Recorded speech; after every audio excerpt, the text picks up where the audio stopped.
A national inquiry found that the key driver of sexual harassment were power imbalances or abuse of power. And currently the main power imbalance or inequality in the workplace is gender inequality.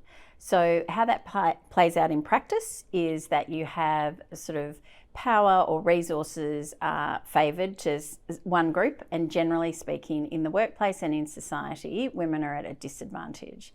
So to cure or to really eliminate the drivers of sexual harassment, gender equality is a significant part of the solution.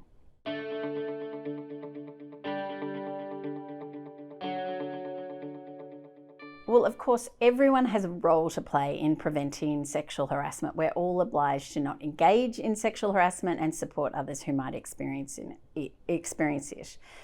But because power is such a key driver behind sexual harassment, without doubt our inquiry found that leaders, boards, leaders and people managers have the biggest responsibility. So workers told us that they felt safer when they knew that their leaders were supportive, where they role modelled appropriate behaviour, where they held people accountable for inappropriate conduct, and where they did more than just give a passing reference to the idea of a safe and respectful workplace.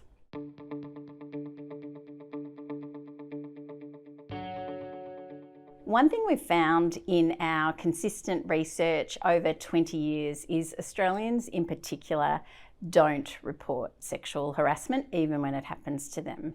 And so the recent survey told us that only 17% of people have reported. When we asked, what we heard from people who'd been harassed was that they feared negative consequences.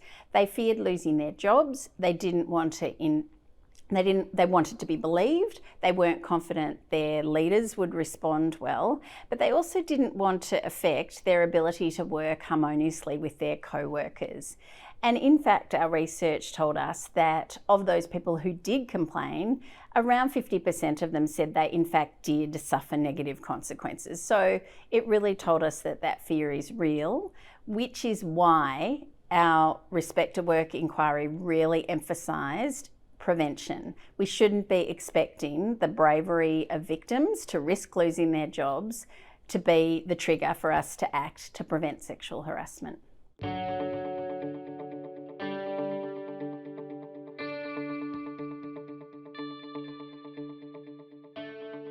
As a lawyer who's practiced in this area for sort of 25, 30 years, the question that's most commonly asked to me is, what do I do if someone comes to me and complains of sexual harassment, even when I'm asking them to think outside of that and to think about prevention?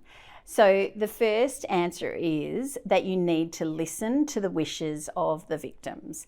First and foremost is the welfare of the victim, to make sure that you are not taking steps to cause further harm. Second comment is that usually people are saying that not because they don't want anything to be done, but because in fact they fear that they will experience consequences as a result of that. And I think as I've told many people, there is a real fear around that.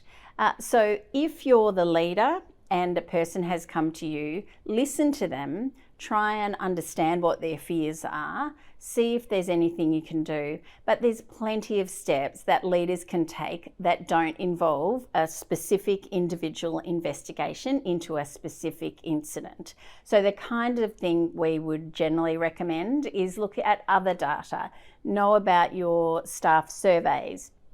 I have general conversations about what are the drivers and risk factors in the workplace, because even if an individual doesn't want action taken, it might be there are other indirect things that you as a leader can do to prevent that conduct and make sure that the workplace is safe. And in the longer term, that worker might feel more confident to come forward as well.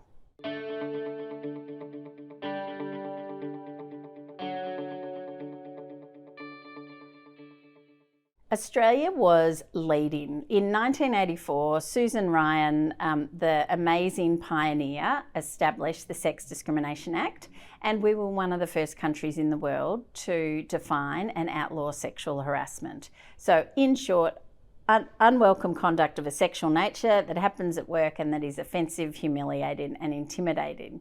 That has been unlawful for a very long time. However, our laws have really only come into force when someone brings a complaint. When those laws were passed, there was no obligation put on employers, but there was an ability for an individual to complain.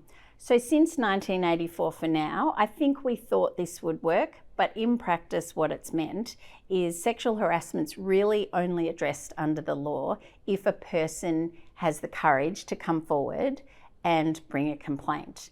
And what people have learnt over time is that there's huge personal risk in doing that. So we're at a turning point to realise that we need to shift our responses from responding and only acting when we hear of an actual incident of sexual harassment to prevention, like we have done with safety. We don't wait for someone to be injured to take steps to stop them being injured. This is another safety risk as well as a human rights issue, and workplaces should be taking steps to make sure people are not sexually harassed rather than waiting until someone comes forward to acting on the issue.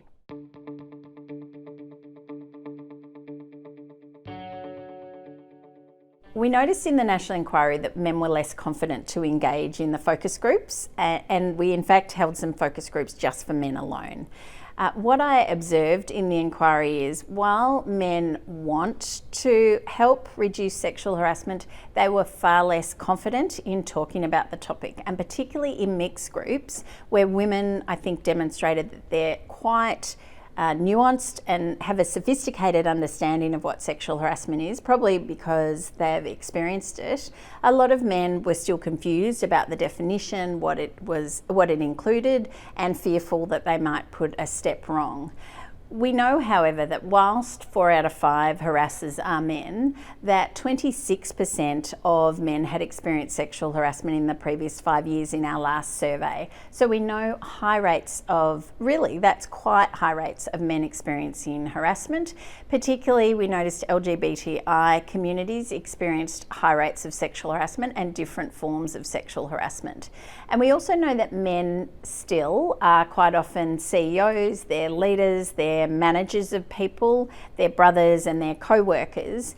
And so if they're not engaging in prevention of sexual harassment, then we have got a real problem, and their engagement is a really big part of the solution. So my conclusion was we need to better educate and engage with men, but we also need to both ask men to engage and be prepared for them to not get it right all the time, but them engaging will be a very important part of the solution.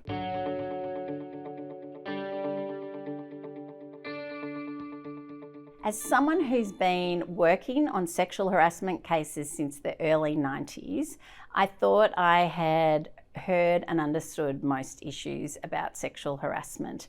I certainly acted in cases where complaints were made frequently, and I would say one thing that didn't surprise me in the national inquiry was that many of the examples we're hearing today are ones that I've been hearing for decades, and that is concerning.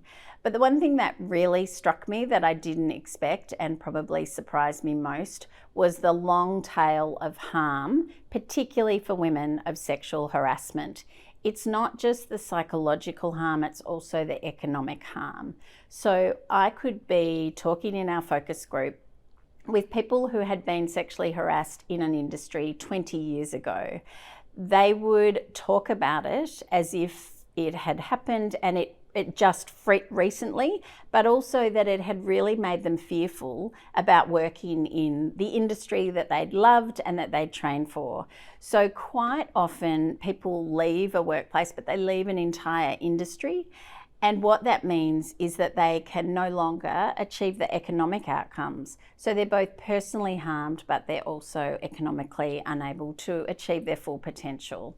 And I didn't really understand that. I think we all, the narrative in Australia is get over it, get on with it. I think everyone thinks a sexual harassment issue is something that just happens in a time and then it's finished. And even if it isn't well resolved, we put it behind us. The reality is it has a huge impact on individuals, and actually it also has a huge impact on our economy So that was probably the most surprising thing.